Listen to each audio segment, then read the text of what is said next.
Well, here's what brought me here today. I've been a keratoconus patient for about 15 years now. I was diagnosed about 15 years ago. I've been nearsighted since I was 6, so I've worn glasses since first grade.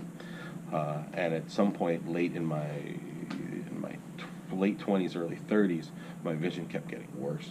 But I wasn't able to, using traditional methods. I couldn't go into your shopping mall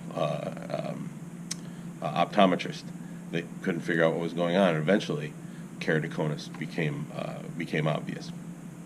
And about 6 years ago, actually almost 10 years ago, my cornea actually scarred over in my left eye. It was completely clouded.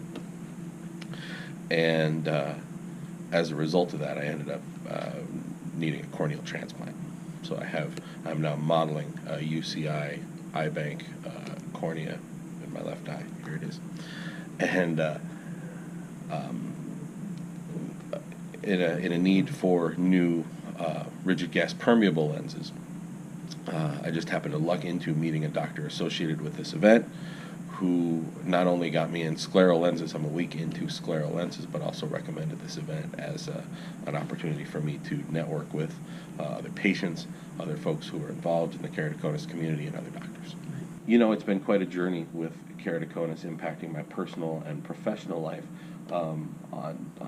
For years, I wore rigid gas permeable lenses, which were spring-loaded on a pointed cornea. So every now and then, those little sons of guns would just pop right out. And I'm a stand-up comic. One night, I was on the main stage at the Comedy Store on Sunset Boulevard in L.A. Doing a showcase in front of a packed house, and the rigid gas permeable lens popped directly out of my right eye on stage in the middle of my set. Now, it popped out to the point where it landed on my cheek, and I was able to just grab it and tuck it in my shirt pocket until I was finished. Helps with stage fright because I couldn't see a thing in front of me, right?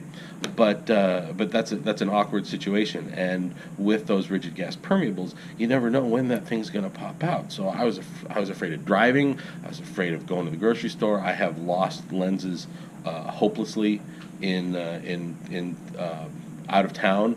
So I had to wait until I got back to town and navigate my way through the airport with no vision. It has been unpleasant. And then with my left eye, a clouded, that kind of, as an entertainment professional, you don't get a lot of on-camera work when no one can see your iris, right? So it became very difficult. The only thing I got cast for during that time was I had to play a tough agent, like a secret agent, but I had to wear an eye patch over the left eye, which was actually kind of pleasant, but that was the only thing that I got cast for. Also makes it difficult to read a computer screen, makes it difficult to read books. If I carry my notes on stage, I have to write big enough that I could see it. Now with the scleral lenses, mercifully, I'm more farsighted than nearsighted, and I actually have to use reading glasses now in order to read a phone or the messages that come onto my watch. But I can read your name tag beautifully. I've had a long journey with keratoconus, but being here today and bringing my wife with me, who has been along for most of the journey. In fact, I blame/hold her responsible for the corneal transplant. Left to my own devices, I probably wouldn't have even pursued it. But she's very encouraging and got me into it. As we were sitting watching speaker after speaker after speaker, she just kept nodding and nudging and going, "That's what you